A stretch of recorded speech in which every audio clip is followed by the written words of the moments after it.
Hello and welcome to Alpha Call, the show where we decode India Inc.'s quarterly earnings in plain English. I'm your host Radhakrishnan Chonat, and today we are diving into the September quarter results of Hindustan Unilever, India's largest FMCG company. So, what were the headlines? HUL reported 2% underlying sales growth or USG and flat volume growth or UVG in Q2 FY26.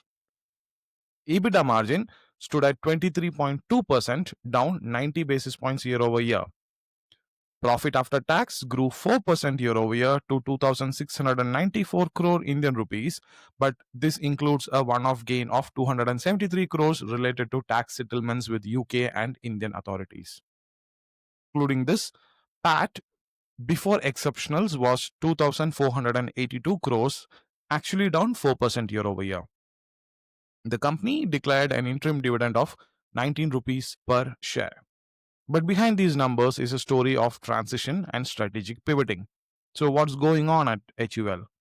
This quarter saw a mixed bag. While the company stayed competitive in most categories, external factors like prolonged monsoons and the GST rate rationalization created temporary hiccups. Let's unpack this category wise. Home care. This segment held steady, supported by mid single digit volume growth, particularly in fabric wash and household care. Notably, liquid detergents saw strong double digit growth thanks to new launches and pricing actions. A key product launch was Comfort Perfume Deluxe, a premium fabric conditioner aimed at tapping into the aspirational urban households.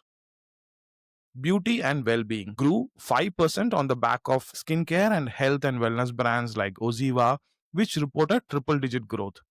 Hair care declined due to the transitory GST impact but retained its leadership position. There were some exciting new launches, including Pond's Hydra Miracle, Vaseline Cloud Soft, and Oziva Phytoceramide. If you look at personal care, the turnover was flat.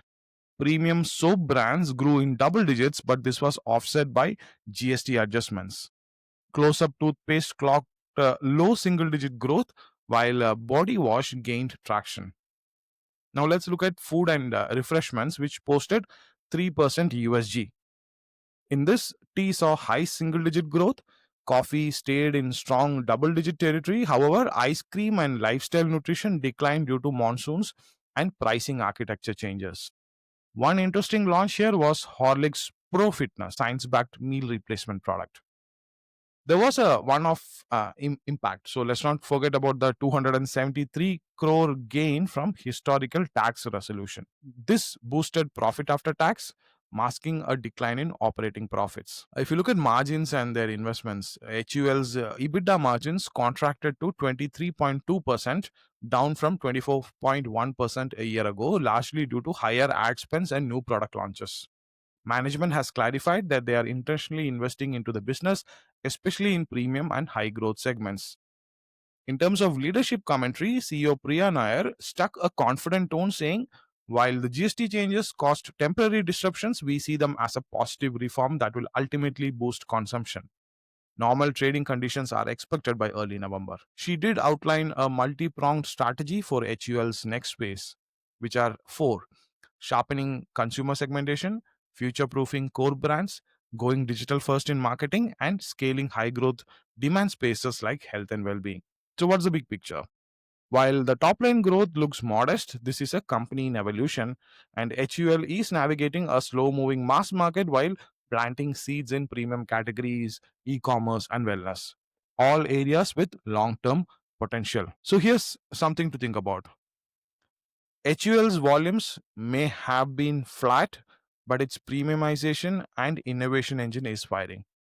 Also, the demerger of the ice cream business with Quality Walls India, approved by shareholders, could unlock value over time. So, here's a quick recap. Underlying sales growth was 2%, EBITDA margin was 23.2%, PAT before exceptionals stood at 2,482 crores, down 4%, interim dividend of 19 rupees per share, volume led recovery expected post Diwali. If you are tracking the Indian consumption story or FMCG innovation, this is a company you can't ignore. For more such insights on HUL and India's Inc.'s earnings, subscribe to Alpha Call on YouTube.